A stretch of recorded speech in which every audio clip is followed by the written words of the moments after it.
Beautiful faces beautiful place అంటూ ఉంటాను నేను. సో అలాగే బ్యూటిఫుల్ ప్లేస్లో చాలా చక్కగా ఈ కన్వెన్షన్ చుట్టూ అంతే హోటల్స్ కూడా ఏర్పాటు చేశారు. మీరు ఇంతకుముందు మాట్లాడినట్టుగా 1100కు పైగా హోటల్స్ ఏర్పాటు చేసి ఇంతమందిని కోఆర్డినేట్ చేసి చాలామంది అంటే నాట్స్తో పాటుగా వేరే వాళ్ళు కూడా మీకు బయట నుంచి హెల్ప్ చేశారని చెప్పి అన్నారు కదా. సో మీరు ఏం చెప్తారు అసలు?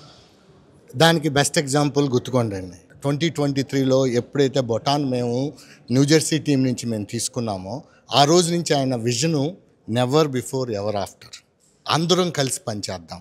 చాలా బ్యాక్గ్రౌండ్లో వర్క్ చేసి ఆయన పర్టికులర్ పీపుల్ని సెలెక్ట్ చేసుకుని ప్లస్ దాంతోపాటు ఆయన సెలెక్ట్ చేసుకోవడం పాటు ఫ్రీడమ్ ఇచ్చారు. ఏంటంటే మై వే ఈజ్ హైవే అన్న పాలసీ శ్రీనివాస్ గారిది కాదు.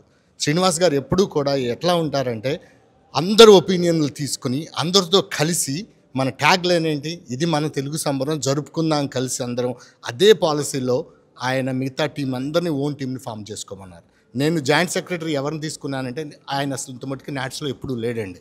ఫస్ట్ టైం నాట్స్లోకి తీసుకొచ్చి మన విజయ్ చిన్నం అనే అతన్ని నేను జాయింట్ సెక్రటరీగా చేస్తే వాళ్ళు ఏమన్నారంటే ఎవరితను కొత్త పర్సన్ వచ్చారు అని చెప్పి అనుకున్నారు.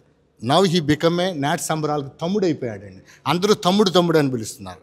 ఆ ఫ్రీడమ్ శ్రీనివాస్ గారు ఇచ్చారు. అలాగే ఇప్పుడు రాజేష్ ఉన్నారు. రాజేష్ హాస్పిటాలిటీ అని తీసుకోగానే మిగతా వాళ్ళు ఎవరు సెలెక్ట్ చేసుకోమన్నారని చెప్పి శ్రీనివాస్ గారు ఎప్పుడు ఇన్వాల్వ్.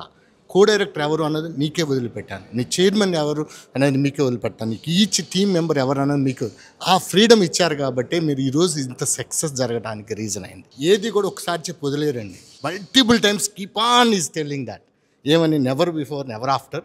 ప్లస్ మనం హాస్పిటాలిటీ టాప్లో ఉండాలి, ప్రోగ్రామ్స్ టాప్లో ఉండాలి, మన స్టార్ కాస్ట్ టాప్లో ఉండాలి, మనం అందరినీ టేక్ కేర్ చేయడంలో టాప్ ఉండాలి అన్నది విజన్తో రోజు మాకు 2 దాకా ఇందాక ఆయన స్పీచ్లో మ్యూజిక్ అన్నారు. మాకు బిగ్గెస్ట్ మ్యూజిక్ ఎవరంటే మా శ్రీనివాస్ గారు.